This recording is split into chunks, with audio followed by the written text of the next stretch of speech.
আমি মামলার বাদী পক্ষের ফাইলিং লয়ার অ্যাডভোকেট জাহাঙ্গীর। তো আজকে যিনি বাদী তিনি আমার পাশে দাঁড়ানো আছেন। ওনার নাম হলো সোহেল। উনি সাবেক প্রধানমন্ত্রী শেখ হাসিনা সহ ওবায়দুল কাদের এবং আসাদুজ্জামান খান কামাল সহ 79 জনের বিরুদ্ধে মামলা দায়ের করেছেন MM 13 নম্বর কোর্টে। এবং মামলাটি হত্যার প্রচেষ্টা এবং তার কপালে গুলিবিদ্ধ হয়েছে, সিনায় গুলিবিদ্ধ হয়েছে, একটা গুলি অপারেশন করে বের হয়েছে, গুরুতর আঘাতপ্রাপ্ত হয়েছে। এবং এই সংক্রান্তে ফাইলিং করার পরে বিজ্ঞ আদালত খিলগাঁও থানাকে এফআইআর হিসেবে ট্রিট করার জন্য বলেছে। 250-টিরও বেশি ডিজাইন অপশন নিয়ে ওয়ালটন স্মার্ট ফ্রিজ, বোঝে আপনার প্রয়োজন। উনি যখন গুলিবিদ্ধ হয় পল্লিমা সংসদের সামনে, তখন ওনাকে সিনার থেকে ওনার যে বাহুতে গুলি লাগে সেখান থেকে স্থানীয় লোকজন কয়েকটা গুলি বের করে এবং একটা গুলি থেকে যাওয়ার পরে উনি দীর্ঘদিন ভয়ে উনি বাসার থেকে বের হয়নি। অনেকে কথা শুনে তারপরে একটা পর্যায়ে যখন যন্ত্রণায় কাতরাচ্ছিল তখন হাসপাতালে ভর্তি হয়, মুগ্ধ হসপিটালে ভর্তি হয়ে তারপর ওনার অপারেশনের পরে ওই গুলিটা বের হয় এবং 17/9/2024 তারিখ থেকে 18/9/2024 তারিখ পর্যন্ত মুগ্ধ হসপিটালে ভর্তি ছিল। পুলিশের গুলিতে আহত হয়েছে।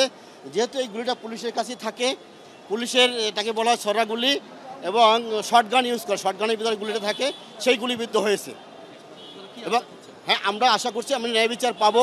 বর্তমান যে সরকার আছেন উনি ন্যায় বিচার করবেন, ন্যায় বিচারের জন্য তাগিদ দিয়েছেন। আমরা আশা রাখি উনি ন্যায় বিচার পাবেন। ছিলাম খিলগাঁও থানার সামনে, তাই বিকালবেলা 5:30টার দিক দিয়ে আন্দোলন চলতে আছে। পরে আমরা ছিলাম পরিবহন শ্রমিক হিসাবে, তাই দুই দিক দিয়ে গুলি করতে আছে। আর আমরা ছিলাম এসাক মডেলের জায়গায় আর ওই পল্লিমার জায়গায়। তাই আমি ছিলাম পল্লিমা ওই স্কুলে ওই জায়গায় অবস্থান করছিলাম। এখন কে গুলি করছে বলতে পারি না, হয়তো আওয়ামী লীগের সন্ত্রাসী না পুলিশে করছে। তা আমার ডাইনাতে লাগছে আর কপালে বাম সাইডে। আমি চাই সুষ্ঠু বিচার আর যাতে উপযুক্ত বিচার হয় শেখ হাসিনার আর ওই তাদের সন্ত্রাসী বাহিনীকে। এখন অবস্থা ব্যাপারে সে ডেলি ওষুধ খাইতে হয়। হ্যাঁ, ওষুধ খাইতে হয়, না হলে দেখা যায় মানে শরীর খুব খারাপ লাগে, ব্যথা করে। এখন আল্লাহ পাকের দোয়া, আল্লাহ ভালো করে দেবে।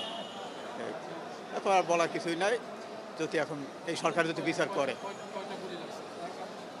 গুলি লাগছে এখানেও দেখা যায় 4-5টা ঢুকছিল, কিন্তু দেখা যায় কি আমাদের সাথে যারা সহকারী ছিল তারা বাইক করে লাগছে, লাস্ট পর্যায়ে দেখা যায় একটা রয়ে গেছে। আর ডাইনাতের তাও সাথে বাইক করে লাগছে। পরে এই মুগ্ধ দেয়া 17 তারিখ ভর্তি হয়েছে, 17-18 তারিখ থেকে 24 তারিখ পর্যন্ত ছিলাম। 24 তারিখ গুলি বাইক করে পরে আমাকে বাইক করে দিয়েছে যে এখন যান, ওষুধ খান, পার্মেনাল যা করার আপনি করেন। এই হ্যাঁ, মামলা কিছুক্ষণ আগে হয়ে গেছে, আল্লাহ নাম লেগে। Thank you.